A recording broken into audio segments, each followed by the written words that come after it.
Oi macumbeiro, oi macumbeira, oi para você que nem é macumbeiro e nem é macumbeira, mas que gosta do que eu estou falando e está me seguindo. Vamos dar prosseguimento à nossa análise de mitos africanos, tendo como base, como eu sempre falo, este livro aqui, Mitologia dos Orixás, do Reginaldo Prandi, e a editora é a Companhia das Letras. Eu sou o Newton Almeida, sacerdote do Centro Espírita João Vicente, um terreiro de Umbanda que fica no Rio de Janeiro, na Zona Oeste, no bairro de Senador Camará. O mito de hoje vamos falar de Oxumari. Oxumari já apareceu lá no mito de Oxóssi, que vai aparecer aqui em cima, quando Oxóssi desrespeitou um dia em que não podia se trabalhar. Oxumari apareceu e o mito desenrolou. E Oxumari é aquele orixá que ele é o arco-íris, mas ele também é simbolizado nas serpentes. Oxumari tem todo o envolvimento com renovação, com a chuva, com o final da chuva. A família de Nanã, Oxumari é filho de Nanã. Vou falar sobre isso no próximo mito, que também será sobre Oxumari, com um pouco mais de profundidade. Antes de eu continuar com o nosso mito, o meu Cambono vai tocar a vinheta para a gente poder prosseguir. Cambono, toca a nossa vinheta, por favor.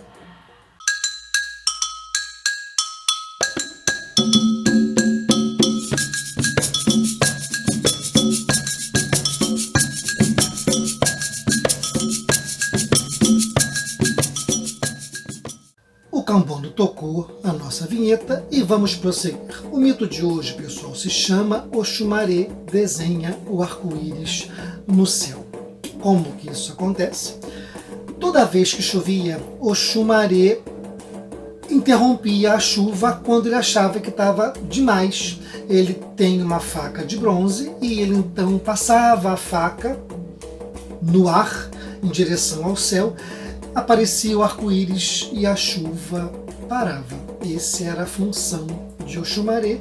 E lá um belo dia, ele também era um adivinho, ele tinha todo um poder de cura. E um belo dia, Olodumare, o Deus Supremo, teve problema na visão. Olodumare ficou cego. E Olodumare, conhecendo o poder de Oxumari, o chamou para que ele curasse da sua cegueira. Oxumari foi até Olodumare. Oxumari curou Olodumare da sua cegueira. Porém, Olodumare ficou com medo da doença voltar e não permitiu que Oxumari retornasse à Terra, porque Olodumare fica no Orum, ele fica no céu, num outro astral, num outro plano, que não o plano terreno, onde habitam os homens. E naquela época também os orixás transitavam entre o Orum e o Aie. E Olodumare, com medo da doença voltar, não permitiu que Oxumari retornasse à Terra. E aí então, só de vez em quando que ele poderia vir para fazer o que tinha que fazer, mas ele tinha que voltar porque Olodumare não permitia. Desde então, a gente só vê Oxumari quando ele desenha o arco-íris no céu, estancando a chuva. Esse é um mito pequenininho, mas muito interessante. O que esse mito quer falar pra gente? Estou ansioso para saber.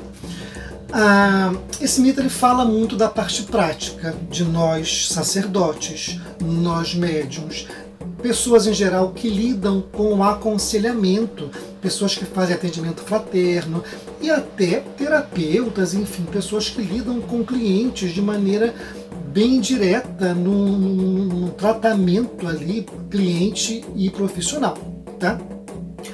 Esse mito é muito interessante porque ele fala que todo mundo está sujeito a ter problemas. Não importa se você é pai de santo, não importa se você é médium consagradíssimo, não importa se você tem aí vários poderes mediúnicos. Lá no belo momento, você pode precisar da ajuda de alguém. O mito fala que Olodumare, o Deus Supremo, ficou cego e pediu ajuda ao Oxumari. Então, muitas vezes nós, sacerdotes, passamos por determinadas situações em que precisamos sim de uma intervenção, de um aconselhamento, de uma terceira pessoa que tem uma visão de fora do problema que nós estamos passando. Se o cliente, se o paciente, se o consulente precisa de uma intervenção, nós também, enquanto seres humanos, não somos médiuns, nem pais de santo, nem poderosos, assim, às 24 horas do dia. Existem momentos que a gente precisa da intervenção de alguém. Esse mito nos chama para a realidade e para o botar o pé no chão e praticar a nossa humildade enquanto seres humanos, que em momentos, algumas situações se impõem e nós precisamos de uma intervenção de uma terceira pessoa. É isso que o Olodumare vem trazendo na figura dessa pessoa que ficou cega e que pediu ajuda de Oxumaré. Esse mito fala também que muitas vezes nós ficamos cegos, os nossos conteúdos mentais, as nossas emoções com as quais temos que lidar, muitas vezes nós não queremos enxergar e precisa de alguém para chegar e dizer, olha, você não está vendo que é isso que está acontecendo? Lógico, com todo carinho, com uma intervenção, com um ambiente terapêutico, com todo o direcionamento que um atendimento precisa ter. É isso que o guia faz com o consulente. Quando o consulente vai lá e se aconselha e o guia mostra o caminho que ele vai seguir, como que ele deve fazer, notem que ele dá a orientação, ele abre o teu olho para que você então reflita e siga adiante. É bem essa a mensagem do nosso mito de hoje. Então nós precisamos entender que em algum momento nós podemos sim precisar de uma ajuda. Seja você um psicólogo, seja você um pai de santo, seja você um médico da consulta, não importa. Existirão momentos em que você vai precisar de alguém para lhe orientar, e aceite e siga adiante, porque muitas vezes o karma se impõe e você precisa fazer. E tem coisas que se impõem, realmente situações que realmente se impõem para você. Observem também que em um momento do mito, Olodumare não permitiu que Oxumaré voltasse para as atividades dele, voltasse para a sua vida normal. Existem relações terapêuticas, e eu falo isso no ambiente de análise, no ambiente psicoterapêutico e no ambiente de consultas, em que as pessoas se tornam dependentes do seu orientador, do seu psicólogo, do seu terapeuta, do seu médium, e fica uma relação muitas vezes abusiva, em que você se vê enredado e você não consegue sair daquilo.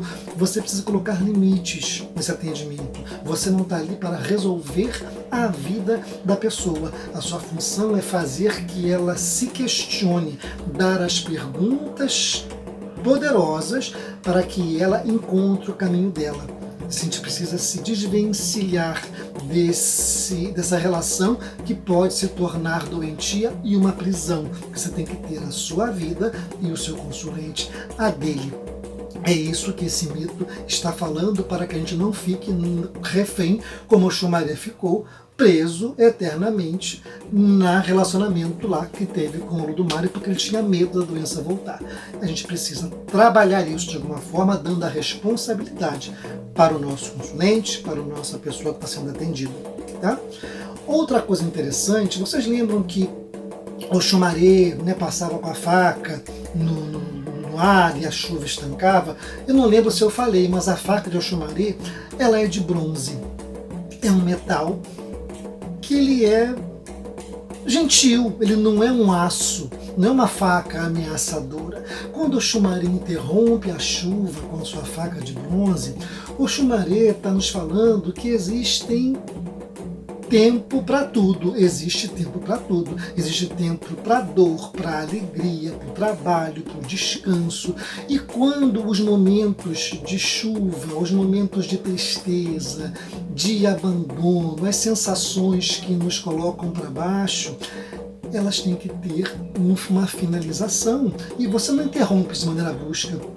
Oxumaré interrompia a chuva como? Com sua faca de bronze, com gentileza. Ele cortava aquele momento, mas sempre com carinho e com direcionamento saudável. Então, A depressão tem que passar, a tristeza excessiva tem que passar, a raiva tem que passar, nos renovando, porque o Xumaré é o arco-íris, é a promessa da renovação. Em várias culturas, o arco-íris ele é adorado como esse momento de renovação. Renova-se a terra, renova-se o ânimo, renova-se a natureza. E é isso que o Xumaré está trazendo para a gente nesse mito tão pequenininho e tão bonito e tão esclarecedor do nosso papel dentro da relação médium e consulente. É isso que eu queria passar para vocês. É isso que eu preciso quero que vocês sigam pensando até o nosso próximo mito, que também será sobre o Xumaré. Aguarde, que tem coisa boa